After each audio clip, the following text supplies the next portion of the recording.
Dry conditions in October spark fires like this. What a brush fire in Thurston County means for our fall forecast.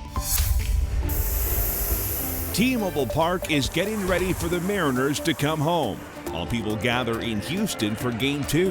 This was like the perfect game. We are hearing from new baseball fans getting the chance to experience the game for the first time. We used to call it an emergency. It's a catastrophe. New efforts to address homelessness. So many people are unsheltered and unhoused. What King County is doing to get hundreds of people under a roof. And crab season canceled. We're digging into why the nets won't go out in Alaska this year and the impact it's going to have on our jobs in Seattle. A live look over the Puget Sound area tonight. We are tracking a warm stretch in Seattle, Tacoma, Everett, and Bellingham. We saw a consequence of those dry conditions today, though, after a brush fire came dangerously close to homes on State Route 507 near Yelm.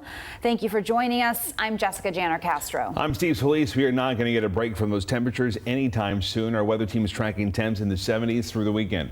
We have team coverage for you tonight. We're going to check in with meteorologist Adam Claybon in about 60 seconds. Let's start, though, with King 5's Lionel Donovan with the latest on that fire. Lionel.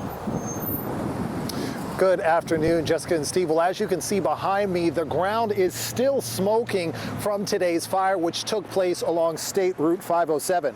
I spoke with one of the chiefs of the Southeast Thurston Fire Authority, and he says the fire scorched more than 13 acres and around 15 homes were evacuated as a safety precaution. Kevin Denton says calls first came in at around 11 a.m., notifying them of a brush fire near Vansel Road. Crews spent about an hour and a half battling the flames. And although the fire was eventually contained, Denton says the dry weather created a perfect storm that allowed the fire to spread quickly. Typically this time of year, we've started getting significant rainfall to wet things down, but we haven't had that. So we had the right conditions where we had very dry fuels. We had the winds come up just at the right moment, and it just drove that fire quickly. Now, usually those conditions dissipate by October when the rains return, but climatologist Karen Bumbako says this past July to September has been the warmest the state has ever seen in this time period and the second driest on record. Our summer started late. If you remember back to spring, we had a pretty cool and wet spring, but since it's been here, it's been long lasting, and we're still seeing that the warm conditions and the dry conditions continuing into October. Now, Chief Denson is advising Thurston County residents that even though the burn ban has been lifted, it's still a good idea to keep yourself safe when it comes to wildfires, such as keeping your lawn low and maintaining a defensive stance, or defensive perimeter, I should say, around your home in order to make sure that fire doesn't have a lot of fuel to burn. But for now, we're live in Yale. Lionel Donovan, King 5 News. Okay, thank you, Lionel. And here's the latest on wildfires burning across Washington right now. Travelers on Highway 2 near Skycomish should expect slowdowns between milepost 46 and 49 as crews remove debris caused by the Bolt Creek wildfire. Wait times to pass through the area can be up to 20 minutes. As for the fire itself, it is 36% contained tonight with more than 13,000 acres burned. And some new images here for you showing helicopter crews flying water to the area to cool down any flare-ups. Meantime, fire crews are making some progress on the Goat Rocks fire near Packwood. Today, containment reached just 1% with more than 5,000 acres burned. The Nakia Creek fire just east of Vancouver is about 10% contained tonight.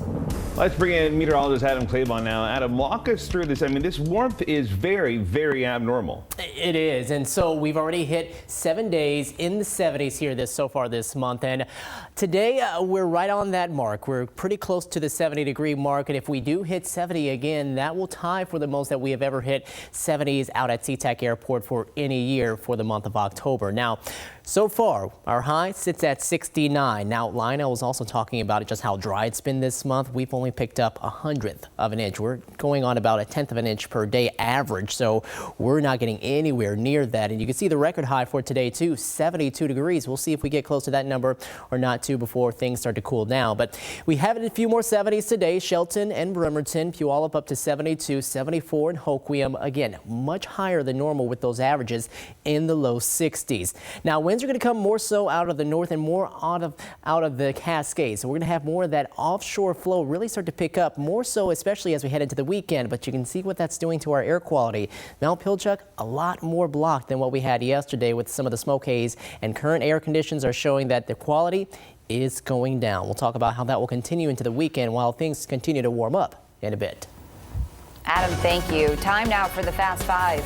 The Navy has relaxed a shelter-in-place order after a package was found on base this morning. Naval Station Everett activated its emergency response just before 10 a.m. after reports of a suspicious package.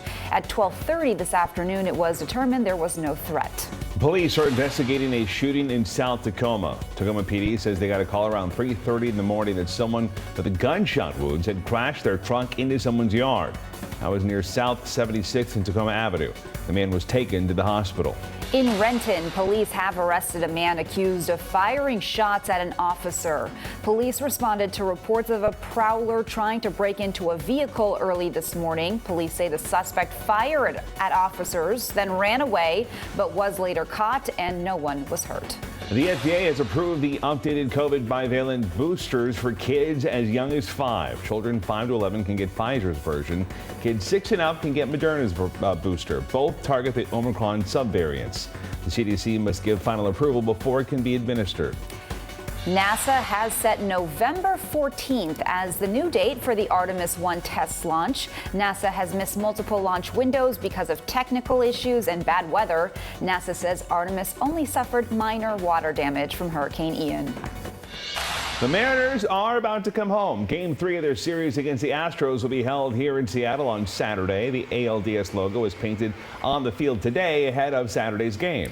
Before that, though, the M's will take the field in Houston for Game 2. The team fell in Game 1, 8-7 on a walk-off home run. We have team coverage for you from Houston tonight. King 5's Joyce Taylor is hearing from some fans trying to experience baseball for the very first time. Well, let's start tonight with Chris Egan. Chris, walk us through what you're hearing from the locker room ahead of tomorrow's Game 2.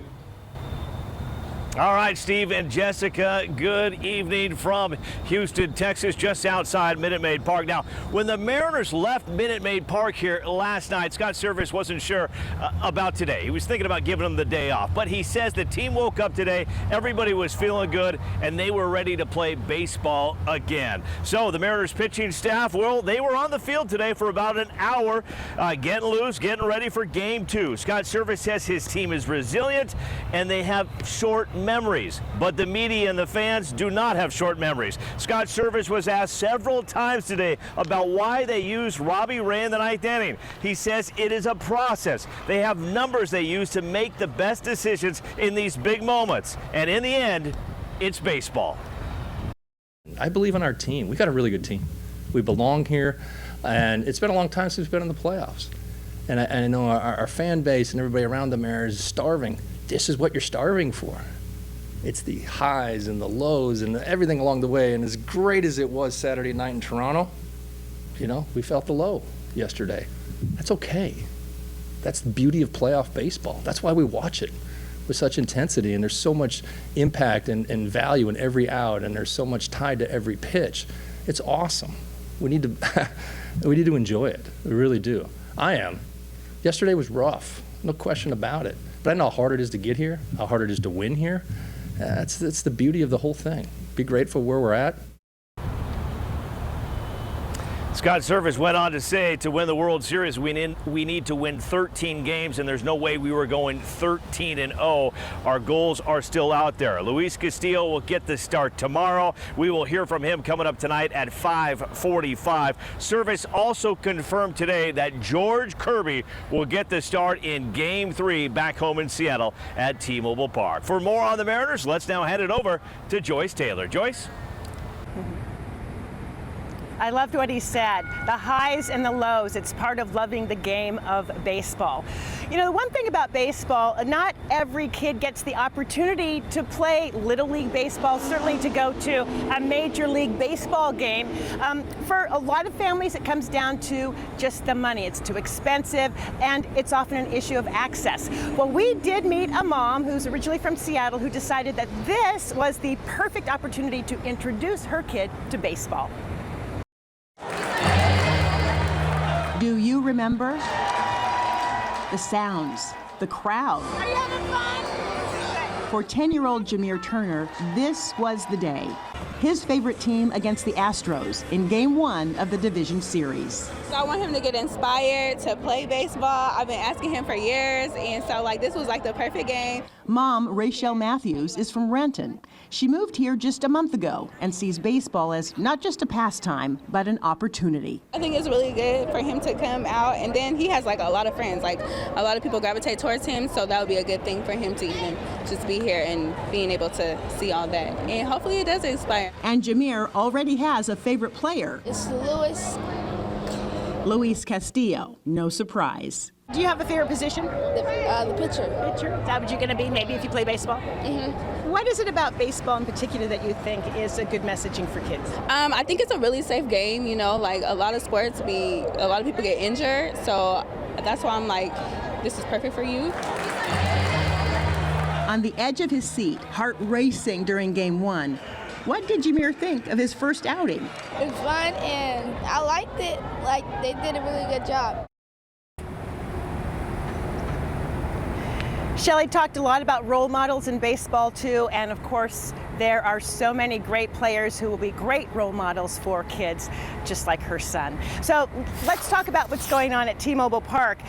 Meantime, this is what things look like. We now know what time the home games are going to be for the rest of the games in the series. Game 2 in Houston tomorrow is going to start at 12:37 Pacific time. Game 3 in Seattle Saturday starts at 1:07 p.m.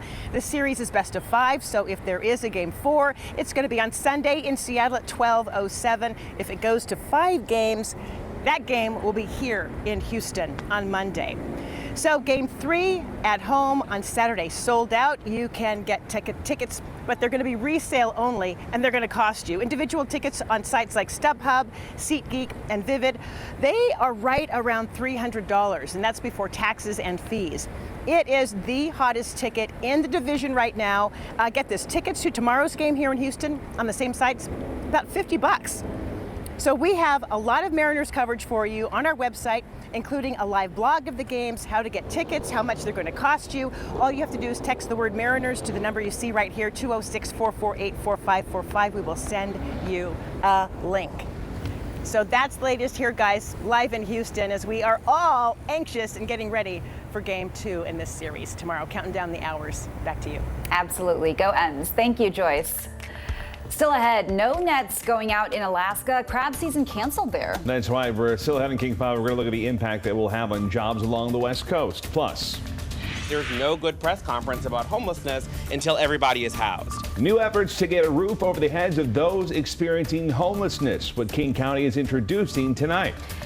Hanging up the skates in Shoreline, the ice rink closing its doors after 60 years.